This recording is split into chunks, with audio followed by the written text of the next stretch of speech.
Rising tensions, President Kagame's veiled threats to South Africa amid DRC conflict.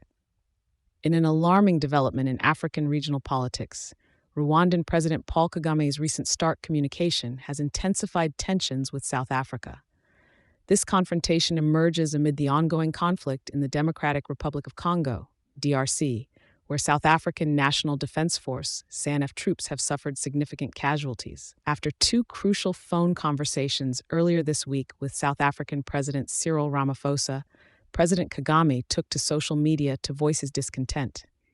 He accused President Ramaphosa of distorting the truth surrounding the discussions and their content, particularly regarding the support South African forces are allegedly receiving from Rwanda in the DRC.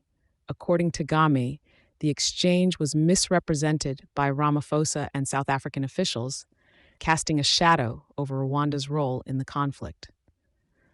The complexity of the situation is deepened by the involvement of the M23 rebel group, which, according to Kagame, is not responsible for the deaths of South African soldiers, contrary to popular belief and reported assertions by various international bodies, including the United Nations.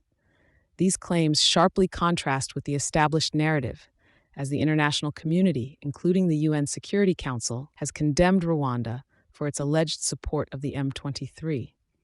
In a rather unexpected assertion, Kagame expressed that if pushed towards confrontation, Rwanda is prepared to respond robustly. This statement came shortly after a declaration by Defense Minister Angie Motshekga that South Africa would retaliate if Rwandan forces attacked SANDF troops.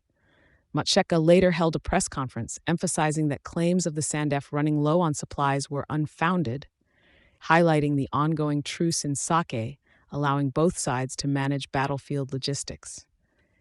Adding to the strained ties, President Ramaphosa's attempts at mediating were seemingly rebuffed, with Kagame suggesting that South Africa could not assume the role of a peacemaker or mediator in this context. Meanwhile, diplomatic efforts to stabilize the region continue to falter, as demonstrated by DRC President Felix Tshisekedi's absence from a crucial summit of the East African community intended to address the conflict. The upcoming summit, hosted by the Southern African Development Community in Harare, seeks to resolve the ongoing turmoil. However, there is growing skepticism about the commitment to reinforce SADC, a point of contention in Kagame's recent statements, where he critiqued its role and legitimacy in the conflict. This discourse marks a challenging phase for South Africa's foreign policy and regional influence, particularly as the credibility and future of SADC are under intense scrutiny. The situation remains fraught with danger for regional stability, demanding urgent and effective diplomatic engagement. Thank you for choosing Satori News.